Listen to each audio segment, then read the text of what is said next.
Morning to all of you students. बेटा जो हमारा टॉपिक चल रहा है वो हमने लास्ट टाइम हमने 4 P पढ़े थे। P मतलब प्रोडक्ट, P मतलब प्राइस,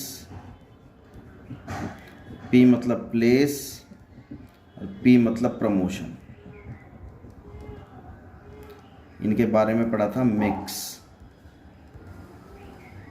जिसमें से बेटा प्रोडक्ट मिक्स के बारे में हम अच्छे से पढ़ चुके हैं, कोई दिक्कत नहीं है इसमें। तो अब जो हमारे सामने कंसेप्ट आता है वो आता है प्राइस मिक्स का, जो सेकंड कंसेप्ट है प्राइस मिक्स का। ठीक है, प्राइस मिक्स के बारे में पढ़ेंगे। प्राइस मिक्स का मतलब क्या होता है बेटा, यहाँ पर प्रोडक्ट से रिलेटेड, मतलब एक प्राइस से रिलेटेड, एक प्रोडक्ट के प्राइस से रिलेटेड जितने भी डिसीजंस लिए जाते हैं, कोई भी एक प्रोडक्ट है उसके प्राइस से रिलेटेड हम जो भी डिसीजंस लेते हैं, एक कंपनी जो भी डिसीजन लेती है, एक मैन्युफैक्चरिंग कंपनी जो भी डिसीजन लेती है कि भाई किस प्रोडक्ट की क्या प्राइस रखे जाएंगे, उसकी कितनी कॉस्ट आई थी, उस पर कितना एक्सपेंसिव हुआ था, तो उस पर उसके अब कितने प्राइसेस रखे जाएंगे, मतलब एक प्राइस से रिलेटेड जो भी कंपनी एक प्रोडक्ट के प्राइस से रिलेटेड जो भी डिसीजन लेती है वो बेटा प्राइस मिक्स कहलाता है। ठीक है, प्राइस, इसके अंदर कुछ फैक्टर्स आते हैं फिक्सेशन ऑफ प्राइस के। ठीक है, इसके कुछ फैक्टर्स हैं, वो फैक्टर हम पढ़ लेते हैं एक बार कि फैक्टर क्या क्या है हमारे पास। Factor determining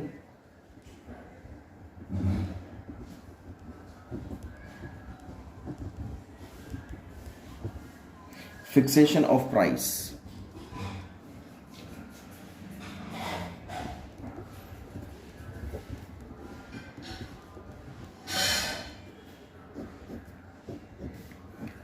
fixation of price, तो यहां पर क्या होता है, सबसे पहले कुछ फैक्टर्स हैं जो इफेक्ट करते हैं जब प्राइस किसी प्रोडक्ट के फिक्स कर दिए जाते हैं।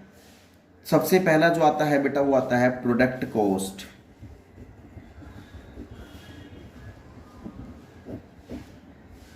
सबसे पहले एक प्रोडक्ट जो cost of the product is the main component of price. एक प्रोडक्ट की कॉस्ट पर डिपेंड करता है, मान लीजिए एक प्रोडक्ट है, इसकी कॉस्ट पर डिपेंड करता है कि इसके प्राइस कितने रखे जाएं। यही बात समझ में, भाई इस पर 10 रुपये खर्चा आया है, ठीक है, तो हमने इसके प्राइस रख दिए भाई 12 रुपये, भाई अपना टैक्स वगैरह निकाल के सब कुछ चार्ज करके। तो कहने का मतलब यह है कि एक प्रोडक्ट के कॉस्ट पर डिपेंड करता है कि उसके कितने प्राइसेस रखे जाए। ठीक है, ये बात समझ में आ गई। मतलब इसके अंदर सारी कॉस्ट इंक्लूड होती है बेटा, प्रोड्यूसिंग से लेकर सेलिंग से लेकर डिस्ट्रीब्यूटिंग तक, मतलब जो भी कॉस्ट होती है इसके अंदर वो सारी इसके अंदर इंक्लूड होती है। ठीक है, तो कहने का मतलब आप ये भी कह सकते हो एक बिल्डिंग का रेंट भी, एक स्टाफ की सैलरी भी, सब कुछ इस प्रोडक्ट के अंदर इंक्लूड होता है कॉस्ट। इसके अंदर भाई एक स्टाफ की सैलरी भी इंक्लूड है, भाई फ्यूल, पावर, मटेरियल, सब कुछ, बिल्डिंग का रेंट है जो, सब कुछ। मतलब ये देख लेते हैं भाई एक प्रोडक्ट की कॉस्ट कितनी आई है जिससे सारा खर्चा निकाला जा सके। ठीक है, तो उसके प्राइस फिक्स कर देना ही क्या कहलाता है, प्रोडक्ट कॉस्ट। सेकंड आता है बेटा आपके सामने the utility of demand.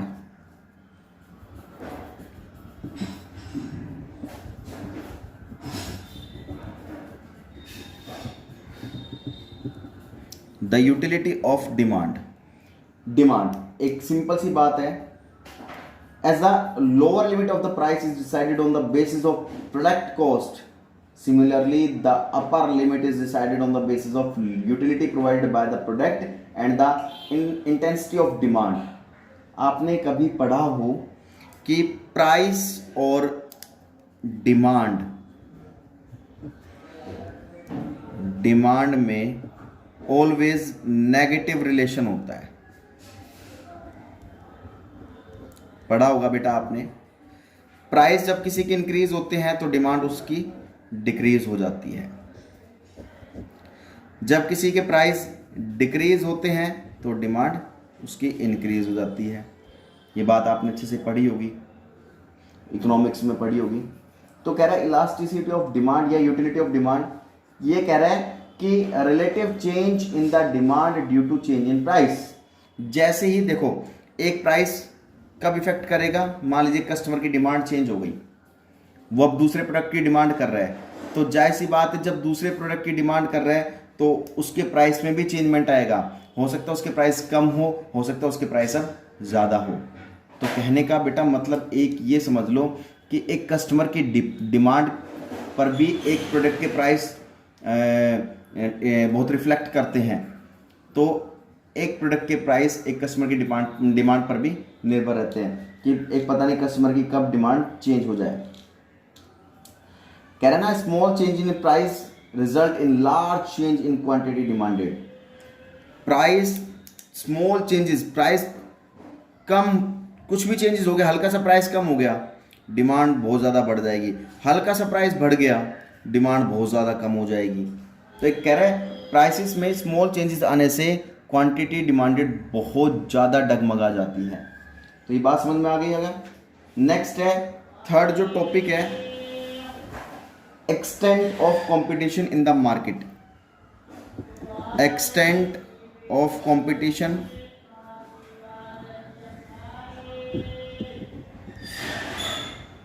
In the market.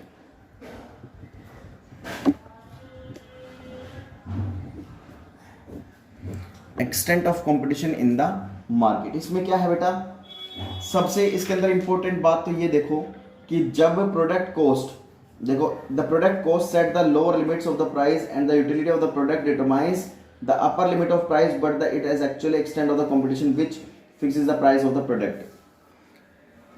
Market देखो, प्राइस के घटने बढ़ने से मार्केट में कंपटीशन बढ़ जाता है। मान लीजिए यहाँ पर ये 2 शॉप है बेटा, 3 शॉप है, तीनों सेम प्रोडक्ट बेच रहे हैं, ठीक है। एक ने हल्के से प्राइस कम कर दिए, दूसरा क्या करेगा, वो उससे कम करने की सोचेगा, तीसरा सोचेगा अरे नहीं कम कर दिए, इनके प्रोडक्ट ज़्यादा बिक रहा है, ले मैं इनसे भी कम कर दूँ ताकि कस्टमर मेरे पास ज़्यादा है।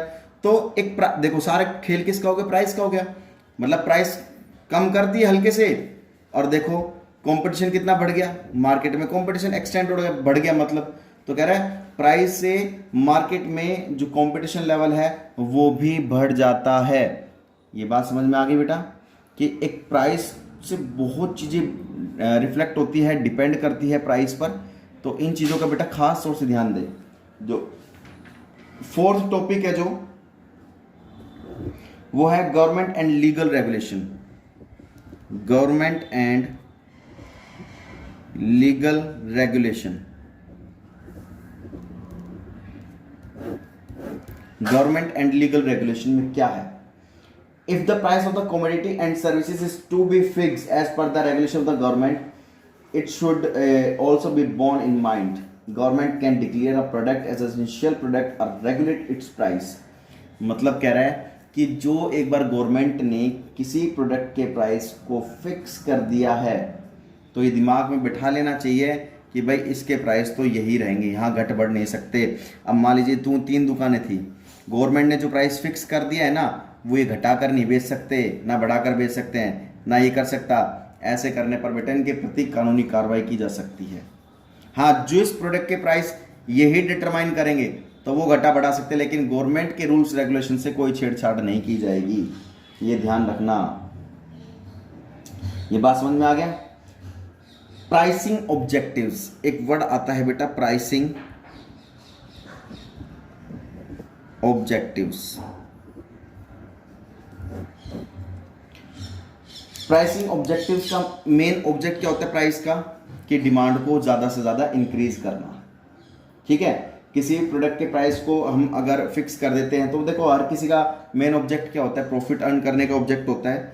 तो सिंपल से कहने का मतलब क्या है कि जो प्राइसिंग ऑब्जेक्टिव होता है वो एक प्रोडक्ट की क्वालिटी को भी बढ़ाता है, प्रोडक्ट की लेबलिंग पैकेजिंग की भी उनकी क्वालिटी को बढ़ाता है, प्रोडक्ट के कलर को, डिज़ाइन को, उनको इम्प्रूव करता है। तो कह रहा है प्राइसिंग का एक प्राइस फिक्स कर देने से ऑब्जेक्ट क्या है कि काफ़ी सारे ऑब्जेक्ट होते हैं बेटा। आप जनरली वे में आप खुद देखिए, अगर किसी प्रोडक्ट के प्राइस फिक्स है तो जैसी बात है यानी कि उस प्रोडक्ट में कुछ ना कुछ क्वालिटी है। जितनी बेटा ब्रांडेड चीज़ होती हैं उनके प्राइस फिक्स होते हैं ताकि वो उनकी क्वालिटी बनी रहे। तो बेटा ये टॉपिक थे, आप इनको अच्छे से पढ़ लेना, समझ लेना और फिर नोटबुक में नोट डाउन कर लेना। आप स्क्रीनशॉट ले लो। तब तक के लिए जय हिंद जय भारत।